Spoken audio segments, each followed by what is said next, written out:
और अब बढ़ते हैं आगे भिवानी की एक पत्नी की हरकत को देखते हैं।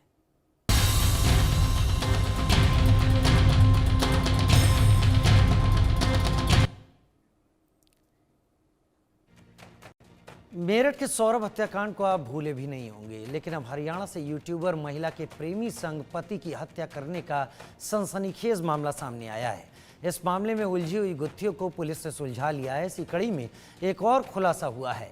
यूट्यूबर सुरेश के साथ मिलकर महिला रवीना ने अपने पति प्रवीण की गला घोंटकर दिन में ही हत्या कर दी थी, लेकिन शव को ठिकाने लगाने के लिए रात होने और सबके सो जाने का इंतजार किया। पुलिस रिमांड के दौरान हिसार जिले के प्रेमनगर निवासी यूट्यूबर सुरेश ने बताया कि रवीना के साथ उसका इंस्टाग्राम पर उसकी जान पहचान हुई और फिर वो साथ में शॉर्ट वीडियो बनाने लगे। करीब 1.5 साल से रवीना उसके संपर्क में थी, जिसकी भनक उसके पति को लग चुकी थी। हत्या के दिन रवीना के घर पर ही प्रवीण ने दोनों को आपत्तिजनक स्थिति में देख लिया। इसके बाद उसकी हत्या कर दी गई। प्रवीण की हत्या के बाद भी दिन भर रवीना नॉर्मल रही। शाम को जब परिजनों ने उससे प्रवीण के बारे में पूछा तो उसने पता नहीं होने का नाटक किया। देर रात 2:30 बजे जब सब सो गए तो बाइक पर रवीना और सुरेश ने बीच में शव रखकर करीब 6 किलोमीटर दूर दिनोद रोड ड्रेन में ले जाकर ठिकाने लगा दिया। रवीना 25 मार्च को घर आई थी और दिन में प्रवीण के साथ झगड़ा होने की भनक परिवार के लोगों को भी लगी थी, लेकिन किसी को आभास नहीं था कि झगड़े के तुरंत बाद ही रवीना और उसके प्रेमी सुरेश ने मिलकर उसकी चुन्नी से गला घोंटकर हत्या कर दी। 28 मार्च को प्रवीण का शव सदर पुलिस को दिनोद रोड ड्रेन के अंदर सड़ी गली हालत में मिला।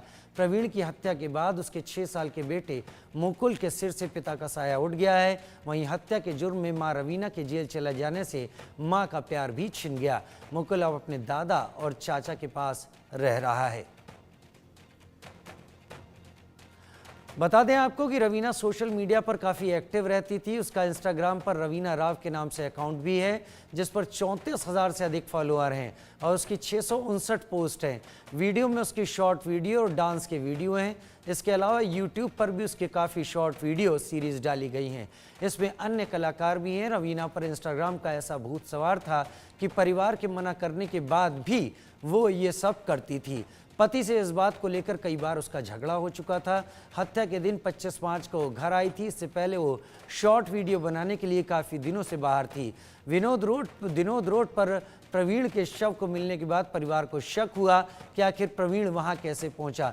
इसकी पड़ताल के लिए परिजनों ने घर के आसपास के रास्तों की सीसीटीवी फुटेज खंगाली तो उनके घर के पास से एक हेलमेट पहने संदिग्ध व्यक्ति की बाइक दिखाई दी, जिस पर मुंह पर कपड़ा ढके रवीना भी पीछे बैठी थी और बीच में प्रवीण का शरीर था।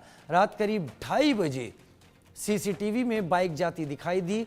इसके करीब 2 घंटे बाद हेलमेट पहने बाइक चालक के साथ पीछे बैठकर वापस घर पर आई।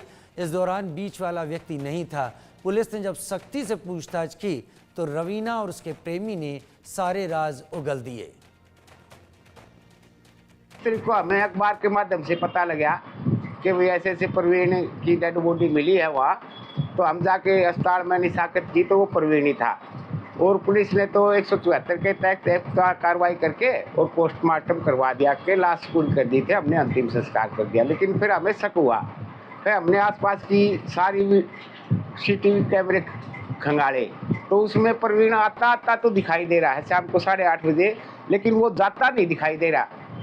लेकिन फिर उसके आधार पे एक शक हुआ कि एक लड़का मोटरसाइकिल पे 11 बजे गली की तरफ मुड़ा है और वो गली पार करके दूसरी तरफ निकल गया। वो 11:30 बजे फिर आया और वो 1:54 पे नए बाजार वाले रोड पे साफ कैमरों में दिखाई दे रहा कि आगे वो हेलमेट लगाए हुए है, बीच में एक बैठा हुआ है, उसके ऊपर चादर ढक रखी है और उसके पैर घिसकने लग रहे हैं और पीछे एक जनानी और बैठी है जो उसको पकड़ रही है। तो हमने उसको शक के आधार पे सारी वीडियो पुलिस को सौंप दी। फिर पुलिस ने कैमरे के आधार सीसीटीवी कैमरे के आधार पर कार्रवाई की और उसको उसके फ़ोन रिकॉर्ड खंगाले तो उसने सारा माजरा खोल दिया।